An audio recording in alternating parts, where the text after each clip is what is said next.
اپنے فیصلے میں ذرا سی گنجائش رکھنی چاہیے۔ سید مہروز بخت، یہ بات میں نے تم سے ہی سیکھی ہے کہ اپنے فیصلے میں گنجائش نہیں رکھنی چاہیے۔ اس کا انداز استہزائیہ تھا۔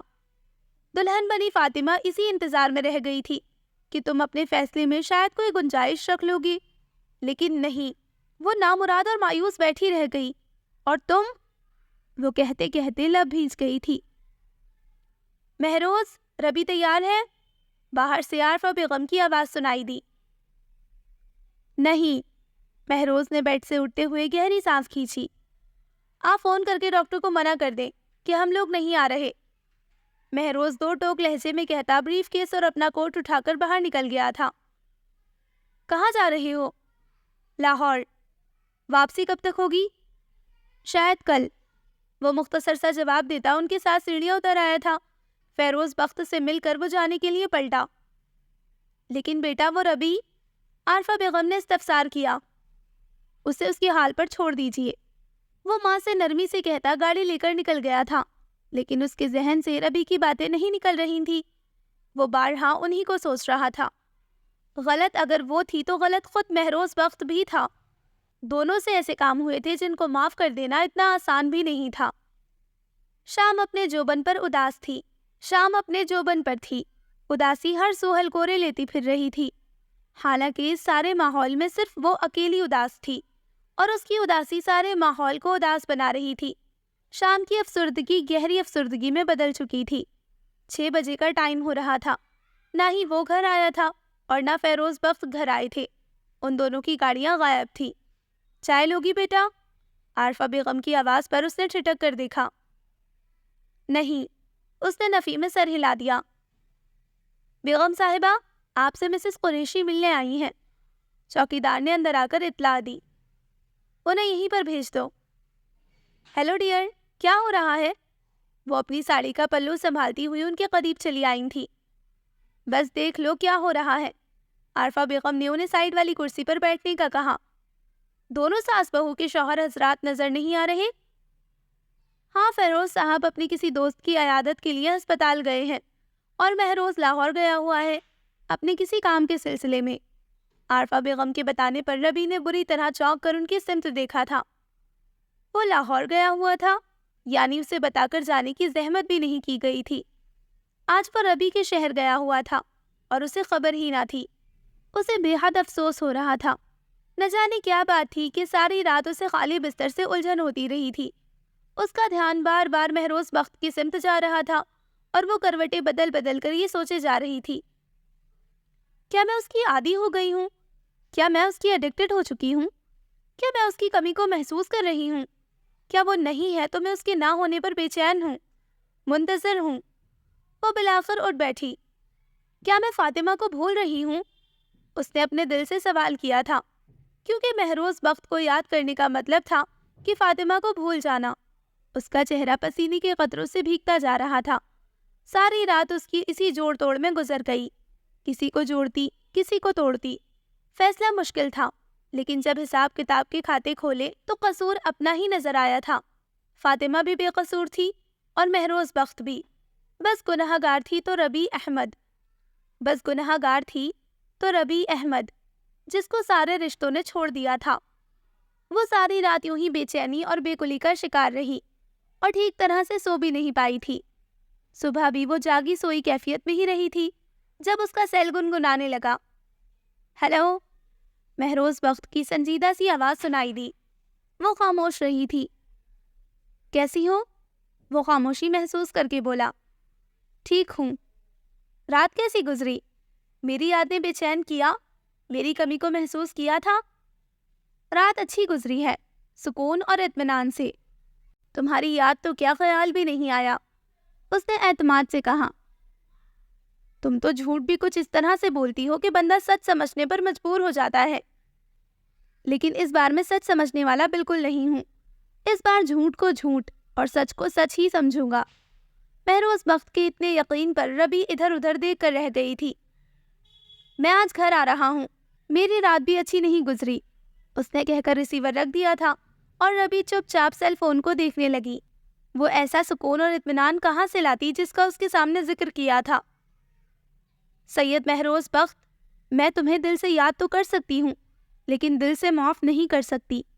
اس نے خود کلامی کے انداز میں کہتے ہوئے گہری سانس کھینچی اور تکیے پر سر رکھ کر پلکیں موند لی تھی۔ حالانکہ باہر سورج کی کرنیں پردوں اور کھڑکیوں سے ٹکرا رہی تھیں۔ آج تمہارے چیک اپ کی ڈیٹ ہے، وہ دراز سے اس کی فائل نکالتے ہوئے بولا۔ جانتی ہوں۔ وہ ڈریسنگ ٹیبل کے سامنے اسٹول پر بیٹھی بالوں میں کنگھی کر رہی تھی۔ تو پھر چلے، ٹائم ہو رہا ہے۔ وہ اس کے قریب آ کر ٹھہر گیا تھا۔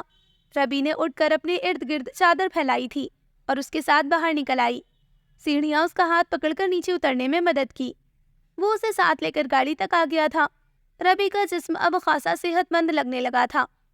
2 ماہ رہ گئے تھے اس کی ڈیلیوری کو اور مہروز اس کی ہر بات کا دھیان رکھتا تھا۔ اس کے اٹھنے بیٹھنے، چلنے پھرنے، کھانے پینے اور سونے جاگنے تک اسے اس کا خیال رہتا تھا۔ ہر مہینے بعد چیک اپ بھی ریگولر ہو رہا تھا، دوائیں بھی ٹائم پر دیتا تھا۔ اس نے ربی کا خیال رکھنے میں کوئی کسر نہیں چھوڑی تھی۔ اس وقت بھی وہ چیک اپ کے بعد اسے اپنے ساتھ شاپنگ کے لیے لے کر آیا تھا۔ ربی، اچانک ان کے قریب سے نسوانی آواز ابھری۔ ان دونوں نے پلٹ کر دیکھا۔ فاریہ؟ ربی اپنی دوست فاریہ کو دیکھ کر خوشی سے بے یقین ہو گئی تھی۔ ربی، یہ تم ہی ہو نا؟ فاریہ بے ساختہ اس سے لپٹ گئی تھی اور ربی نے بھی اسے بھینچ لیا تھا۔ کہاں غائب ہو گئی تھی تم؟ فاریہ نے شکوہ کیا تھا۔ مجھے تو بس اتنا پتا چلا تھا کہ تم چند دن کے لیے اسلام آباد گئی ہو اپنی کزن فاطمہ کی شادی میں۔ اس کے بعد کیا ہوا کچھ پتا ہی نہ چل سکا۔ باقی سب فرینڈز بھی حیران تھیں کہ ربی اتنی بے وفا نکلی ہے۔ فاریہ بھی اسی کی دوست تھی۔ نان سٹاپ بولنے کی عادت اس میں بھی کوٹ کوٹ کر بھری ہوئی تھی۔ یہ میرے ہسبینڈ ہے، سید مہروز بخت، ربی نے تعارف کروایا۔ سید مہروز بخت؟ لیکن وہ تو فاطمہ کے… فاریہ نام سن کر حیران ہوئی اور پھر ان دونوں کے سنجیدہ چہرے دیکھ کر چپ ہو گئی تھی۔ السلام علیکم، مہروز نے سلام کرنے میں پہل کی۔ وعلیکم السلام، کیسے ہیں آپ؟ فاریہ کو مروت نبھانی پڑی۔ اللہ کا شکر ہے۔ چلیں؟ اس نے مہروز کو دیکھا۔ اوکے فاریہ جی، اجازت دیجیے گا، آپ سے پھر کبھی ملاقات ہوگی۔ آپ سے مل کر اچھا لگا، مہروز نے کہا۔ اپنا نمبر یا ایڈریس تو دیتی جاؤ، کیا دوبارہ سے غائب ہونے کا ارادہ ہے؟ فاریہ نے ربی کو ٹوکا اور وہ اسے نمبر لکھوا کر آگے بڑھ گئی تھی۔ اس کے موڈ پر پھر قنوطیت اتر آئی تھی۔ کھانا کھاؤ گی؟ نہیں، گھر چلو، اس نے انکار کر دیا۔ تم نے صبح سے کچھ نہیں کھایا۔ گھر جا کے کھا لوں گی میں، اب تھک گئی ہوں، گھر جا کر آرام کرنا چاہتی ہوں، وہ گاڑی کی سیٹ سے پشت لگاتے ہوئے بولی تھی۔ اوکے، اس نے گاڑی کی سمت موڑ دی تھی۔ اوہ، تو سارا چکر یہ ہے۔ اس کے ساتھ فلور کشن پر بیٹھی فاریہ ساری حقیقت جاننے کے بعد حیران رہ گئی تھی۔ یہ ضمیر کا بوجھ اور اپنوں کی لعنت شاید میری قسمت میں لکھی ہوئی تھی۔ ربی کا لہجہ بھیگا ہوا تھا، آنسو رخساروں کو بھگو رہے تھے۔ لیکن یار، انکل اور آنٹی کو تمہارا ساتھ دینا چاہیے تھا، غلطی تو کسی سے بھی ہو سکتی ہے، جس کے لیے اللہ تعالیٰ نے معافی کا دروازہ کھلا رکھا ہے۔ تم ان کی اکلوتی بیٹی ہو، انہیں تمہیں معاف کر دینا چاہیے تھا۔ فاریہ کو ربی کی بات سن کر واقعی افسوس اور دکھ ہوا تھا۔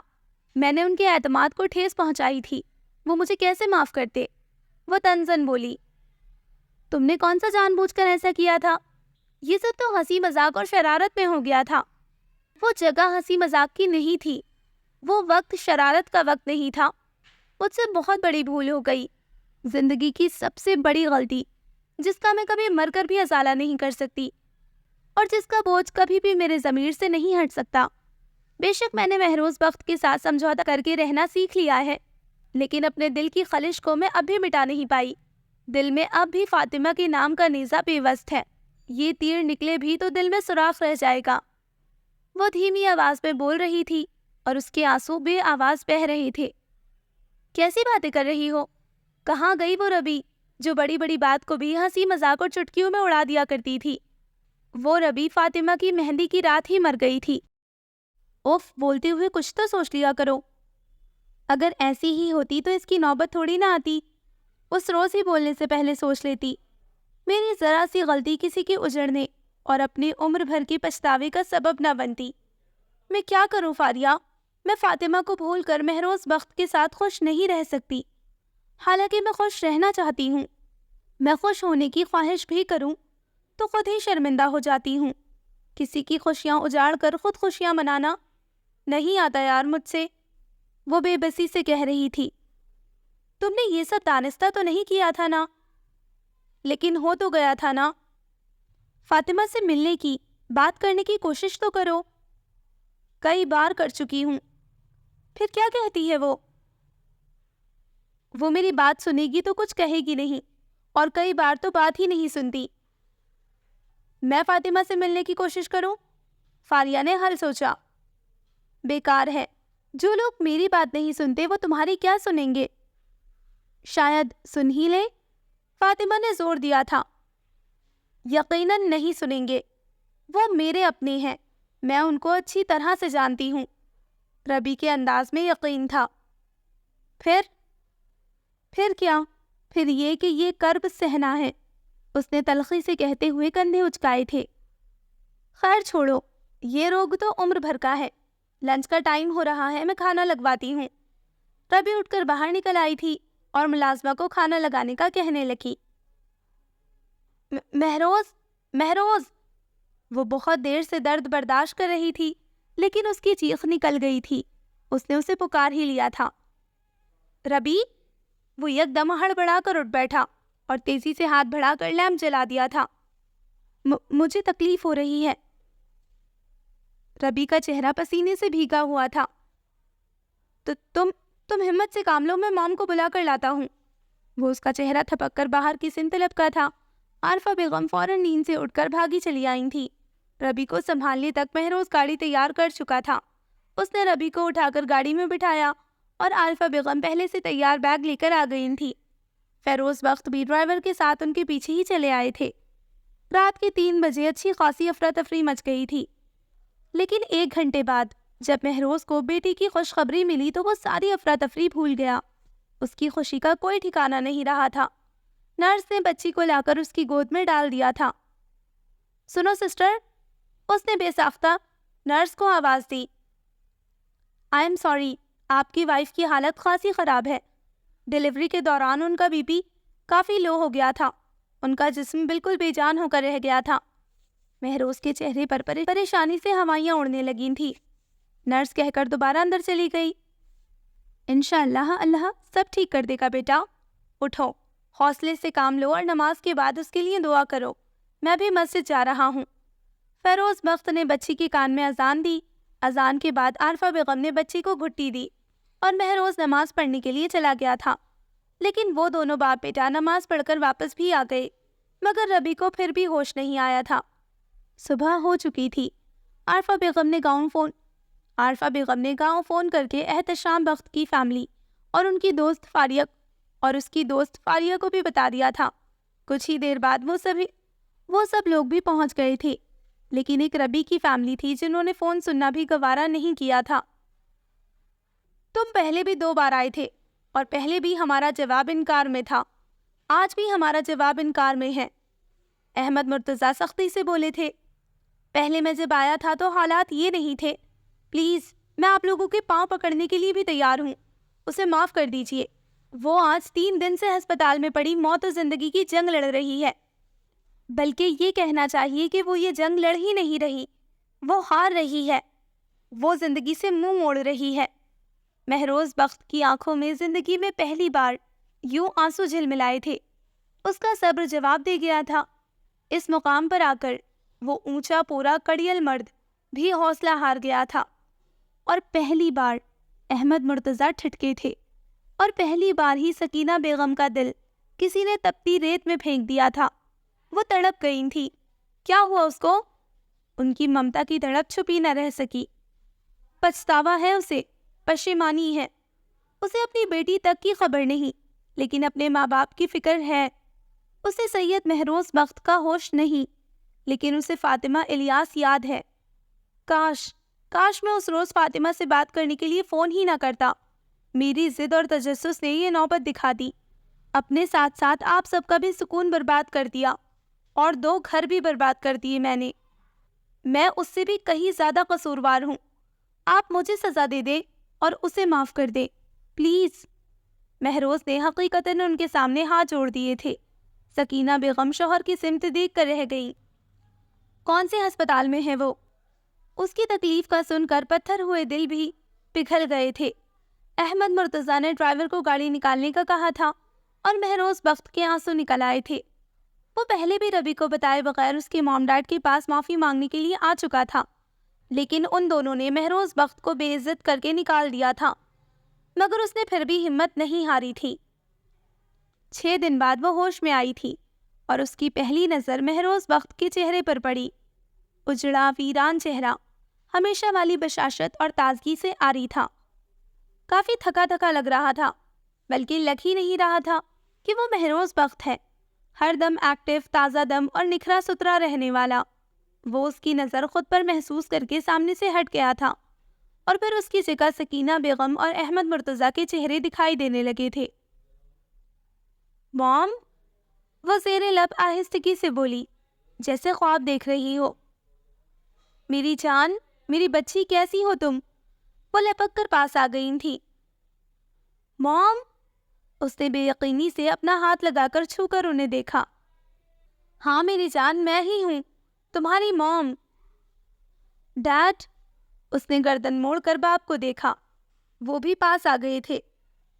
آپ مجھ سے ملنے کے لیے آئے ہیں؟ اس کی آواز پھرا گئی، حلق میں آنسوؤں کا گولا سا پھنس گیا تھا۔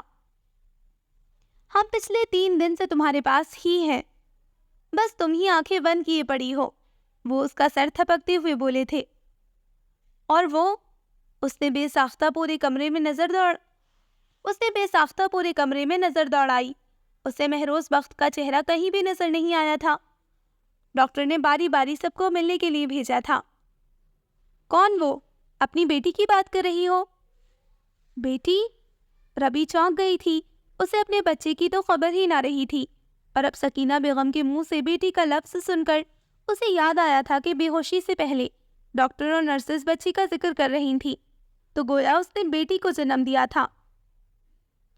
جائیے احمد، بچی کو اندر لے کر آئیے، اس نے تو اپنی بچی کو ابھی دیکھا بھی نہیں، سکینہ بیگم نے احمد صاحب سے کہا تھا۔ مبارک ہو بھابھی۔ اس سے پہلے کہ احمد صاحب باہر نکلتے، اچانک نشا اندر چلی آئی تھی۔ اس نے باہوں میں کمبل میں لپٹی بچی کو اٹھا رکھا تھا۔ نشا؟ ربی اسے دیکھ کر خوش ہوئی تھی۔ جی، میں نشا، پچھلے 3 دن سے آپ کی صاحبزادی کو سنبھال رہی ہوں، تھکا کے رکھ دیا ہے اس نے۔ اس نے مصنوعی خفگی کا اظہار کرتے ہوئے بچی کو ربی کے پہلو میں لٹا دیا تھا۔ رفتہ رفتہ نائمہ، نصرت بیگم، عارفہ بیگم، احتشام صاحب، فہروز بخت، فاریہ اور عثمان وغیرہ سبھی اندر آ گئے تھے، اور سب ہی اسے ہوش میں دیکھ کر خوش ہوئے تھے اور ایک دوسرے کو باقاعدہ مبارکباد دے رہے تھے۔ جلدی سے ٹھیک ہو جائیے بھابھی، نائمہ کی شادی ہے، میرا ہاتھ بٹانا ہے آپ نے۔ نشا نے اس کی طرف جھکتے ہوئے سرگوشی کی۔ ریئلی؟ ربی کو سن کر خوشی ہوئی تھی۔ بس آپ کی بیٹی مبارک ثابت ہوئی ہے نائمہ کے لیے۔ اسی روز نائمہ کے سسرال سے فون آ گیا تھا کہ وہ لوگ رخصتی کروانا چاہتے ہیں، بس آپ کے ہوش میں آنے کا انتظار تھا، ابھی ہاں کیے دیتے ہیں ان کو۔ نشا بھی فاریہ کی طرح نان سٹاپ بولتی تھی۔ ارے مہروز کہاں پر ہے؟ نصرت بیگم کو اس کا خیال آیا تھا۔ بھابھی کا صدقہ دینے اور شکرانے کے نوافل پڑھنے گئے ہیں، نشا نے پھر فٹ سے جواب دیا تھا۔ بے وقوف لڑکی، کسی کا تو پردہ رکھ لیا کرو۔ نائمہ نے اسے گھورا۔ اس میں پردے والی کون سی بات ہے بھائی؟ اپنی بیوی کی صحت یابی کے لیے مانی ہوئی منتیں پوری کرنے کے لیے گئے ہیں، کوئی برا کام کرنے تو نہیں گئے کہ پردہ رکھ لوں۔ اوف، واقعی آج کل کی لڑکیاں قینچی اور چھری کو پیچھے چھوڑ چکی ہیں، ہر چیز کو کاٹتی جا رہی ہیں، احتشام بخش نے ہنستے ہوئے کہا تھا، اور نشا اپنے باپ کو خوفگی سے دیکھنے لگی۔ پاپا، آپ بھی لوگوں کی کہے میں آ گئے؟ لوگوں کی کہے میں نہیں آیا، کانوں سے سنی ہے تمہاری باتیں، وہ اپنے کانوں کے سمت اشارہ کر کے بولے تھے، اور باقی سب ہنس پڑے۔ نشا اور فاریہ نے ماحول کو کافی خوشگوار بنا دیا تھا، وہ لوگ پچھلے 6 دنوں کی تکلیف اور پریشانی بھول گئے تھے۔ دوسرے روز ڈاکٹرز نے اسے ڈسچارج کر کے گھر بھیج دیا تھا۔ ربی نشا کو زبردستی اپنے ساتھ گھر لے آئی تھی۔ کیا بات ہے، دونوں میاں بیوی میں کوئی ناراضگی چل رہی ہے؟ نشا نے ربی سے رازدارانہ انداز میں پوچھا۔ ہم راضی ہی کب ہوئے تھے جو ناراضگی ہوگی؟ ہے تو پھر آپ کی بیٹی ناراضگی میں ہی؟ نشا نے اسے چھیڑا۔ نشا، ربی نے اسے تنبیہ کی، لڑکیوں کو ایسی باتیں نہیں کرنی چاہیے، تم غیر شادی شدہ ہو۔ سوری، نشا خفت اور ندامت سے سر جھکا کر رہ گئی۔ لڑکیوں کو بولنے میں تھوڑی سی احتیاط کرنی چاہیے، ربی اسے سمجھا رہی تھی، کیونکہ خود وہ ٹھوکر کھا چکی تھی کہ رشتوں کی اونچ نیچ کو سمجھنا اور چھوٹی چھوٹی باتوں کا دھیان رکھنا کتنا ضروری ہوتا ہے۔ آئندہ ایسا نہیں ہوگا۔ نشا کو اپنی غلطی کا احساس ہو چکا تھا۔ اچھا یہ بتاؤ کہ اس کا نام کیا رکھے؟ اس نے بات بدل دی۔ شام کو بھائی گھر آ جائیں گے تو پھر سوچیں گے۔ بھائی، بیبی کا نام کیا رکھنا ہے؟ شام کو کھانے کی ٹیبل پر نشا نے کہا تھا۔ کیوں؟ تمہاری سمجھ میں نہیں آ رہا کہ کیا نام رکھنا ہے؟ مہروز نے مسکرا کر نشا کو دیکھا۔ سمجھ میں تو کسی کے بھی نہیں آ رہا کہ کیا نام رکھنا ہے۔ اس نے شرارت سے ربی کی سمت اشارہ کیا تھا۔ اب مذاق بند کرو اور سنجیدگی سے بتاؤ کہ بچی کا کیا نام رکھنا ہے۔ اتنے دن ہو گئے ہیں، نام رجسٹر بھی کروانا ہے۔ فیروز بخت نے مداخلت کی۔ وانیہ نام کیسا رہے گا؟ مہروز نے بے ساختہ کہا تھا۔ اس کے معنی کیا ہے؟ اس کے معنی ہے اللہ تعالیٰ کی طرف سے تحفہ۔ اس نے معنی بھی بتا دیے۔ وانیہ مہروز بخت، اچھا نام ہے، رکھ لو۔ عارفہ بیگم اور فہروز بخت کو بھی نام پسند آ گیا تھا۔ ربی چپ چاپ سر جھکائے کھانا کھانے میں مصروف رہی۔ اس نے کچھ بھی نہیں کہا تھا اور وہ کھانا کھانے کے بعد تھوڑی دیر نشا کے ساتھ باتیں کرتی رہی، پھر بچی کو لے کر بیڈ روم میں آ گئی تھی۔ تمہیں نام پسند نہیں آیا شاید؟ مہروز نے بچی کے چھوٹے چھوٹے ہاتھوں کو اپنی انگلیوں سے چھوتے ہوئے پوچھا۔ میں نے کب کہا کہ مجھے نام پسند نہیں آیا؟ تم کوئی اور نام رکھنا چاہو تو؟ ہاں، اس نے اس بات میں سر ہلایا تھا۔ کیا؟ مہروز نے فوراً پوچھا۔ وانیہ مہروز۔ تھینک یو، مہروز نے شکریہ ادا کیا۔ ایک بات کہوں؟ وہ آہستگی سے بولی۔ بات کہنے کے لیے اجازت کب سے لینے لگی ہو تم؟ جب سے تم نے انجان بننا شروع کر دیا ہے۔ ربی کی نظریں مہروز بخت کے چہرے پر تھی اور مہروز بخت کی نظریں اپنی بیٹی کے چہرے کا طواف کر رہی تھی۔ مجھے بہت پہلے کسی نے بتایا تھا کہ اگر کسی کی توجہ حاصل کرنا چاہتے ہو تو اس سے انجان بن جاؤ، مگر افسوس کہ مجھے یہ بات اب یاد آئی ہے جب میں اپنی توجہ اور اپنی محبت کے سارے خزانے تم پر لٹا چکا ہوں۔ خیر کوئی بات نہیں، ہر بار بھی ناکام تو نہیں گیا۔ مہروز بخت کا انداز کافی شرارتی تھا۔ کیا مطلب؟ ربی نے ٹھٹک کر پوچھا۔ مطلب کو چھوڑو، مطلب میں کیا رکھا ہے؟ ایک بات کے ہزاروں مطلب ہوتے ہیں۔ مہروز نے ہاتھ بڑھا کر اس کا ہاتھ پکڑ لیا تھا۔ تم مجھ سے ناراض تھے؟ اس نے آخر کہہ ہی دیا تھا۔ نہیں، تو پھر مجھ سے نظریں کیوں چراتے پھر رہے ہو؟ پشیمان تھا۔ میں نے ہسپتال میں تمہیں اپنے موم ڈیڈ کے ساتھ خوش دیکھا تو مجھے شدت سے اپنی غلطی کا احساس ہوا تھا۔ کیوں رشتوں میں درار کا سبب بن گیا تھا۔ یہ سب قسمت میں لکھا تھا۔ ربی نے ہمیشہ سے دہرائے جانے والے الفاظ دہرائے تھے۔ تم مان چکی ہو اس چیز کو؟ ہاں مان چکی ہوں، لیکن فاطمہ نام کا تیر میرے دل سے اب بھی نہیں نکلا۔ جو شرمندگی، جو ندامت، جو کسک مجھے اس کی طرف سے ہوتی ہے وہ میرے دل سے کبھی نہیں جا سکتی۔ ربی کا ضمیر اب بھی مطمئن نہیں تھا۔ وہ اتنی خوشیوں میں بھی غیر مطمئن رہتی تھی۔ ادھر آؤ ذرا۔ مہروز بخت نے اسے قریب آنے کا اشارہ کیا اور جیسے ہی ربی اس کے پاس آئی اس نے اسے بازوؤں کے گھیرے میں لیا تھا۔ زندگی کے کسی نہ کسی مقام پر فاطمہ کا تیر بھی تمہارے دل سے نکل جائے گا۔ اللہ سے اس کے لیے دعا کیا کرو، وقت بہت سی تبدیلیاں لاتا ہے۔ اس نے ربی کو تسلی دی۔ اب تم اپنے آپ کو ہی دیکھ لو، پہلے میں تمہارے پاس آتا تھا تو تم دور بھاگتی تھی، اور اب میں دور بیٹھا ہوتا ہوں تو تم پاس آ جاتی ہو۔ مہروز پٹری سے اتر گیا تھا۔ ربی بدک گئی۔ کیا کہا؟ وہ دبے لہجے میں چیخ اٹھی۔ یہی کہ میں اپنی بیٹی کو پیار کر رہا ہوں اور تم جان بوجھ کر میری توجہ اپنی سمت کھینچ رہی ہو۔ مہروز نے اسے سرتپا گھورتی نظروں سے دیکھا۔ تم نے خود مجھے اپنے پاس بلایا تھا۔ مجھے کیا پتا تھا کہ تم آ ہی جاؤ گی؟ اس نے مسکراہٹ دباتے ہوئے کہا۔ مہروز بخت، اس نے مہروز کے بال دبوچ لیے تھے، تبھی وانیہ نے رونا شروع کر دیا۔ اس سے پہلے کہ مہروز کا موڈ کچھ اور چینج ہوتا، وانیہ کی چیخ و پکار نے اس کی ساری مستی اور سارا رومانس اڑن چھو کر دیا تھا۔ ربی بیٹا، مہروز کا فون ہے، جلدی آؤ۔ سکینہ بیگم کی آواز سنائی دی۔ آ رہی ہوں۔ وہ چپکے سے لاؤنج پہ آ گئی۔ السلام علیکم۔ وعلیکم السلام، کیسی ہو؟ ٹھیک ہوں، اس نے مختصر کہا۔ کیا بات ہے، موڈ کیوں آف ہے؟ مہروز جان چکا تھا۔ تمہاری لاڈلی نے میرا سیل فون توڑ دیا ہے، سیڑھیوں سے نیچے پھینک کر۔ اس نے ہمیشہ کی طرح شکایت کی تھی۔ کوئی بات نہیں، سم تو بچ گئی ہوگی، سیل نیا لے لیں گے، لیٹسٹ ماڈل کا، جو بھی تمہیں پسند ہو۔ مہروز نے اسے بہلایا تھا۔ اینی وے، تم یہ بتاؤ کہ گھر کب آ رہی ہو؟ گھر ابھی 5 دن تو ہوئے ہیں آئے ہوئے۔ یار گھر بہت خالی خالی سے لگ رہا ہے، مام ڈیڈ تم دونوں کو مس کر رہے ہیں۔ میرے جانے کے بعد میرے مام ڈیڈ کو بھی تو گھر بہت خالی خالی سے لگتا ہوگا۔ ربی اپنے ماں باپ کے لیے اداس ہوئی تھی۔ اسی لیے تو کہتا ہوں کہ کسی نئے مہمان کی تیاری کر لو، پھر ایک انکل آنٹی کے پاس رہا کرے گا اور ایک مام ڈیڈ کے پاس۔ اس نے اسے اپنے مطلب کا مشورہ دیا تھا۔ پھر تم کہو گے کہ تیسرے کی تیاری کر لو، جو ہمارے پاس رہا کرے گا۔ ربی کے برجستہ جواب پر وہ قہقہہ لگا کر ہنس پڑا۔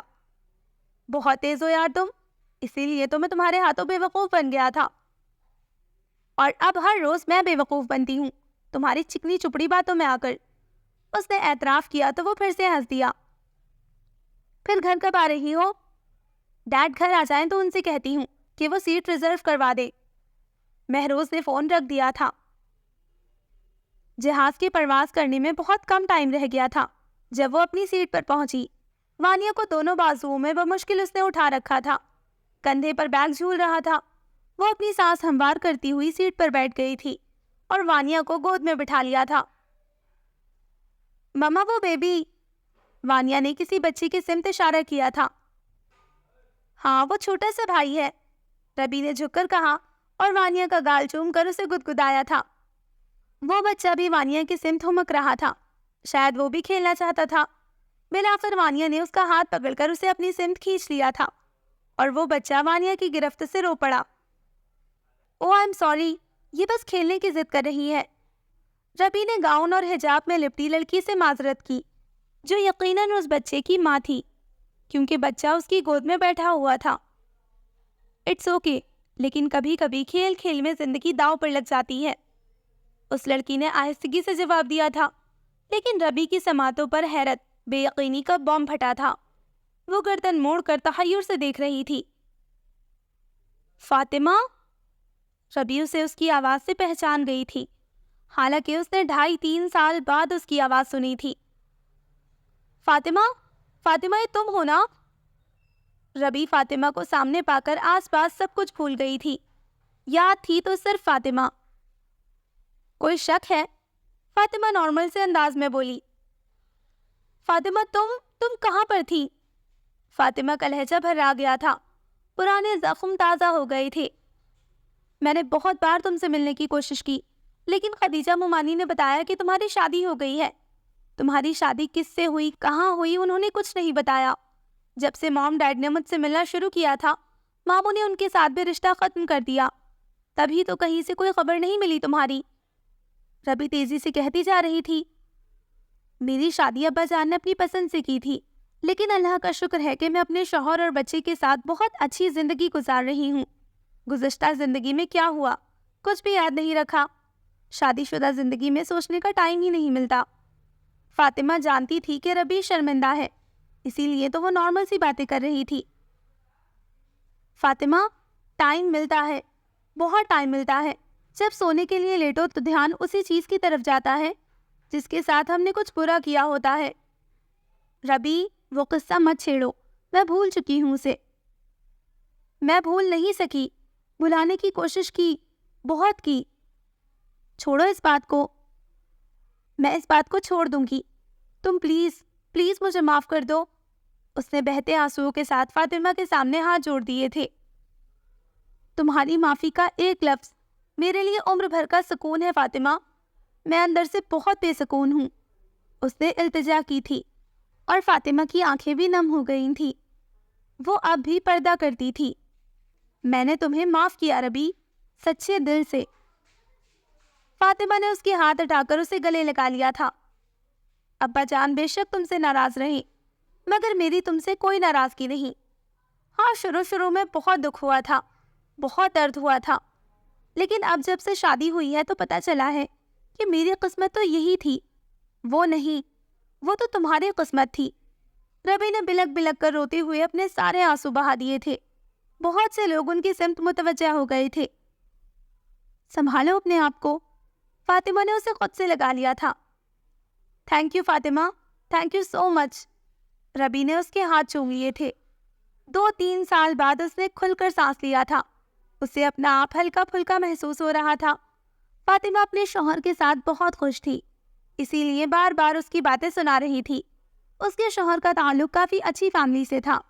وہ کراچی میں ہوتی تھی اور آج فاطمہ اپنے میکے جا رہی تھی ماں باپ سے ملنے، اور ربی گھر آ رہی تھی ماں باپ سے مل کر۔